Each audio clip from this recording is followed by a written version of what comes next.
দীপান্বিতা অমাবস্যায় শক্তির আরাধনা, সতীপীঠ থেকে সিদ্ধপীঠ, নিষ্ঠাভরে দেবী বন্দনা। দু জায়গা থেকে দুই প্রতিনিধি আমাদের সঙ্গে সরাসরি রয়েছেন। বীরভূমে তারাপীঠ মন্দির থেকে আমাদের প্রতিনিধি আবির দত্ত রয়েছেন এবং টালিগঞ্জে করুণাময়ী মন্দির থেকে আমাদের আরেক প্রতিনিধি দেবস্মিতা ভট্টাচার্য রয়েছেন। আমি শুরুতে আবির এইটা তোমার থেকে জানতে চাইবো, অন্যতম সিদ্ধপীঠ হচ্ছে এই তারাপীঠ, সেখানে আজকে দিনভর কিরকম ভাবে দেবীর আরাধনা এবং বিশেষ করে সন্ধ্যের পর কি কি রীতি এবং উপচার রয়েছে? দেখো, একেবারে এবং ইতিমধ্যে আমরা জানি যে দীপান্বিতা অমাবস্যা শুরু হয়ে গিয়েছে এবং বলতে না বলতেই যে ভিড় আমরা লক্ষ্য করছিলাম সকাল থেকে, সেই ভিড় কিন্তু অনেকটাই বেড়ে গিয়েছে। এই যে টানা মানুষের যে এখানে দেখছো লাইন বা সারিবদ্ধভাবে তারা যাচ্ছেন একেবারে গর্ভগৃহে, এবং অনেকেই রয়েছেন ঠিক নাট মন্দির থেকেও দর্শন করছেন। কেউ তার নিজের পুজো দেওয়ার জন্য তাদের নিজেদের তরফ থেকে তারা ফুল নিয়ে এসছেন, কেউ শাড়ি, এবং তার সাথে সাথে এই যে ভিড়, এই ভিড় অমাবস্যা শুরুর সঙ্গে সঙ্গে কিন্তু বাড়তে শুরু করেছে। কিছুক্ষণ আগে আমরা দেখেছি মাকে ভোগ নিবেদন হয়েছে এবং সেই ভোগ নিবেদনের পর ভোগ বিতরণও হয়েছে, এবং তারপর আজকে সন্ধেবেলা এই যে মানুষের যে পুজো দেওয়ার যে চল রয়েছে প্রত্যেকবার, যেমন আমরা দেখি কালী পুজোর দিন এবং অন্যান্য দিনও সেই ছবি দেখা যাচ্ছে। এখন আর কিছুক্ষণ পর 5:30 নাগাদ মন্দিরের দরজা কিছুক্ষণের জন্য বন্ধ হবে। রাজবেশে, ডাকের সাজে রাজবেশে মাকে, রাজরাজেশ্বরী মা তারা, তাকে সেই সাজে নিয়ে আসা হবে এবং তারপর হবে সন্ধ্যারতি। এবং রাত্রিবেলা এই যে তারা অঙ্গে শ্যামা পুজো, অর্থাৎ নিশিকালীন বা নিশি যে পুজো, সেই নিশি পুজো হবে। তারপরে এই যে মন্দিরে আমরা রয়েছি, মন্দির চত্বরে যেখানে প্রচুর ভিড়, দীপ্তেন্দু চক্রবর্তী দেখাচ্ছে এই মন্দিরের ঠিক পেছনের দিকে যে কুণ্ড রয়েছে, সেই কুণ্ডর পাশে মানুষ সেখানে প্রদীপ জ্বালিয়ে এই দীপাবলি উৎসবও তারা পালন করেন। অন্যদিকে চলে সমান্তরালভাবে যে যজ্ঞের প্রক্রিয়া, যার যার রয়েছে মনস্কামনা সেটা রেখে তারা যজ্ঞ এখানে করেন। এবং সেবায়িতদের ভিড় তো রয়েছেই, তার সঙ্গে সঙ্গে দূর দূরান্ত থেকে মানুষ আসছেন পশ্চিমবঙ্গের বিভিন্ন প্রান্ত তথা ভারতবর্ষের, এবং তারা এখানে আসছেন আজকের দিনে মায়ের দর্শনের জন্য। একেবারে এই ছবিটা আমাদের প্রতিনিধি তারাপীঠ থেকে তুলে ধরছেন, এবং তারাপীঠে গর্ভগৃহে মাকে দেখার সুযোগ যারা পান, একেবারে সমবেত কণ্ঠে ভক্তদের মধ্যে তারা মায়ের নামে যে জয়ধ্বনি শোনা যায়, সেখান থেকে কতটা বিশ্বাস, কতটা ভক্তি, কতটা অপার দেখতে পাচ্ছেন একজন ভক্ত, একেবারে চোখ ছলছল হয়ে উঠেছে। এটা নৈহাটি বড়মার মন্দিরের ছবি আপনারা দেখতে পাচ্ছেন। বড়মার মন্দিরের সামনে, নৈহাটি বড়মার মন্দিরের সামনে ভক্ত সমাগম, সেখানে দীর্ঘ লাইন আজকের এই বিশেষ দিনের জন্য।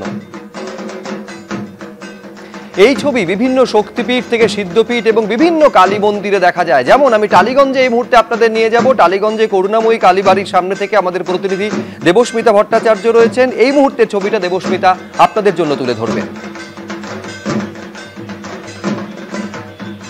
একদম শুভ্রজিৎ, তুমি ঠিক যে কথা বলছিলে, এই মুহূর্তের ছবি তোমাকে জানিয়ে রাখি, এখন মন্দিরের দরজা খুলে গেছে।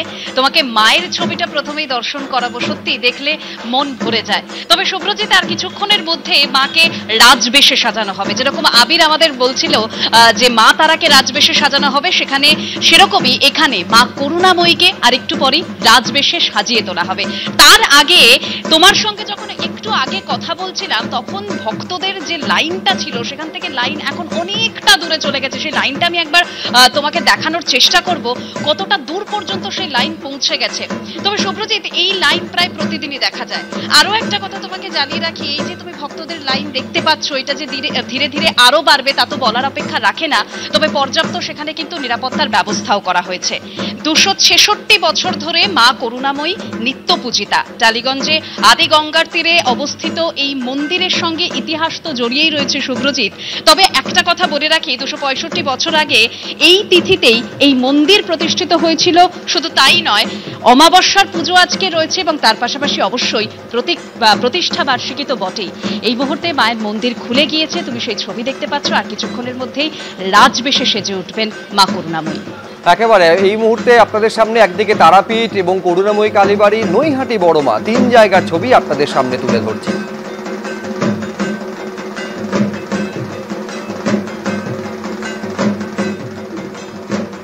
আর এইবার আপনাদের সামনে রাখবো কালীঘাটের ছবি।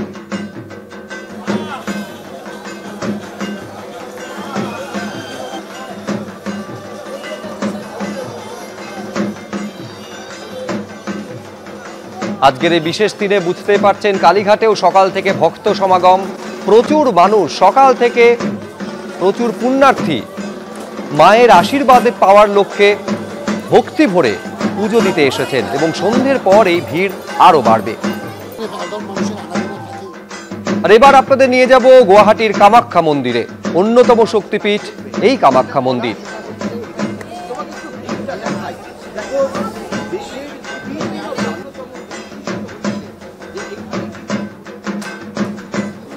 বড় পণ্ডিত পণ্ডিত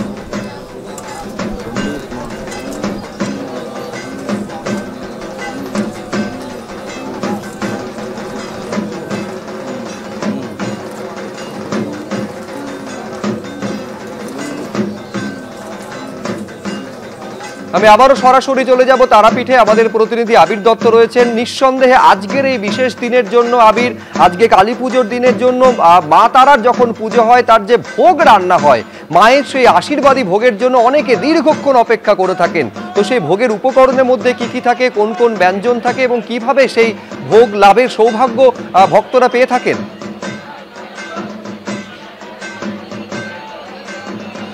দেখো, পঞ্চব্যঞ্জনে এই যে অন্নভোগ মাকে দেওয়া হয় এবং তার সাথে সাথে আমরা জানি যে শোল মাছ মাকে দেওয়া হয় এবং এছাড়াও যখন যারা মনে করেন তাই কিন্তু মাকে দেওয়া যায়।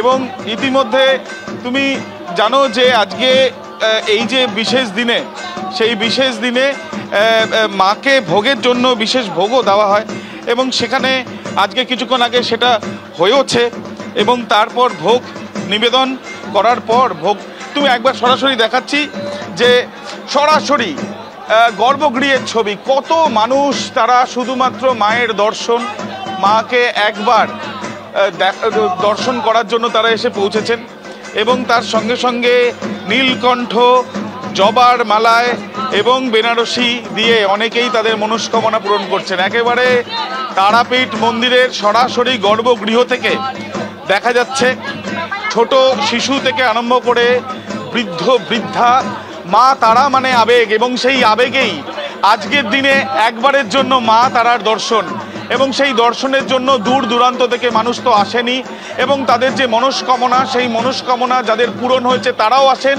যারা নিজেদের অপূরণ মনস্কামনা রয়েছে সেই কামনার জন্য যাতে সেটা কোনো না কোনোভাবে সফল হয় বা তারা যেটা চাইছেন সেটা পূরণ হয়, সেই জন্য কিন্তু তারা এখানে এসে পৌঁছন। এবং আজকে এই মায়ের তুমি দেখতেই পাচ্ছ সরাসরি মায়ের এই যে রাজবেশ, সেই রাজবেশে মা তারা ফুলের মুকুটে মাকে সাজিয়ে তোলা হয়েছে। মাকে নীলকণ্ঠ এবং জবার মালায় সুসজ্জিত মা তারা এবং পদ্ম ফুলে, সব মিলিয়ে এই কালী পুজোয় মা তারাকে দেখার জন্য মানুষ আসছেন। তার কারণ মা তারা সুসজ্জিত অবস্থায় এই কালী পুজো, বিশেষ করে এই যে তারা অঙ্গে কালী পুজো, সেই কালী পুজোর ছবিটা আমরা দেখছি আজকে দিনভর একেবারে। এবং আমি আবারও বলছিলাম যে সমবেত কণ্ঠে পুণ্যার্থীদের মুখে যে মা তারার নামে জয়ধ্বনি শোনা যায়, সেইটা কিন্তু সকলের মধ্যে এই একটা অনুরণনের মতন কাজ করে। আমি এইবার আপনাদের সামনে একেবারে দেখতে পাচ্ছেন, এটা তারাপীঠের ছবি, মা তারার ছবি দেখতে পাচ্ছেন, পূজিতা হচ্ছেন মা তারা।